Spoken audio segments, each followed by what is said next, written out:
Hello, Assalamualaikum semua. Selamat berhujung minggu, selamat petang. Hari ini saya mau kongsikan tentang website. Adakah website ini masih penting untuk sesebuah bisnes? Hari ini kita ada TikTok, kita ada Facebook, kita ada Instagram, kita ada WhatsApp, dan banyak pelbagai platform-platform lain. Jadi adakah website masih diperlukan? Pada pendapat saya, yes. Website masih sangat penting untuk bisnes. Antara sebabnya ialah media sosial ni bukan kita punya. Okay? Saya sendiri aktif gunakan media sosial untuk hasilkan konten. Macam TikTok, dia sangat bagus untuk dapatkan perhatian. Facebook ni pula bagus untuk bina community.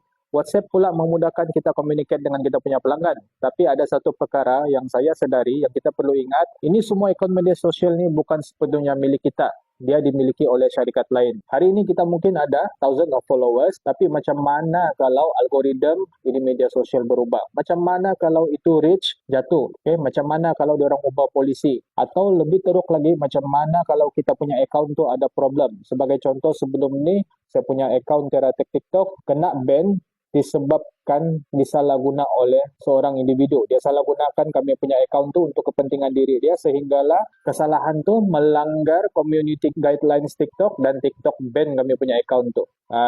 Okay, so macam mana? Daripada situ saya semakin sedar yang kita ni tidak boleh bergantung kepada satu platform saja. So itu sebablah muncul kepentingan website untuk sebuah bisnes. Website ni ialah tempat pelanggan boleh kenali kita punya bisnes dengan lebih lengkap. Sebagai contoh, kita boleh letakkan siapa kita di dalam website. Apa services yang kita tawarkan? Itu yang kedua.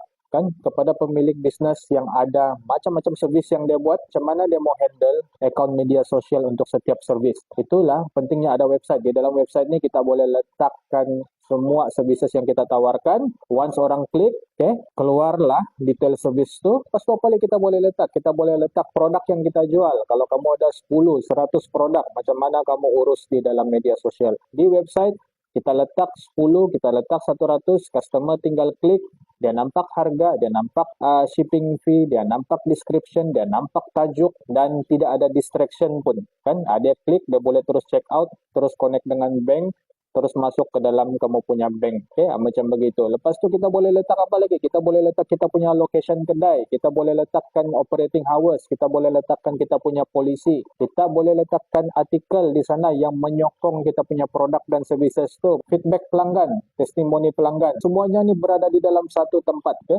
Lain daripada itu, dia bantu kita untuk bina trust. Kan, diorang memang akan buat research dulu. Dan website inilah menjadi salah satu tempat diorang buat research untuk dapatkan keyakinan tanpa distraction. Bayangkan dia cuma buat research di Facebook atau di TikTok tentang kita punya bisnes ni, and then kemudian muncul satu notification, berita hangat, berita sensasi, itu akan distract dia. Dia belum pun decide untuk pergi ke kedai fizikal kamu, dia distracted sudah oleh perkara-perkara lain. Okay, so apa pendapat kamu? Adakah seorang business owner masih menganggap website ini penting atau tidak? Atau anda rasa TikTok, Facebook, dan WhatsApp sudah mencukupi? Okay, kongsikan pandangan anda di ruangan komen. Terima kasih semua.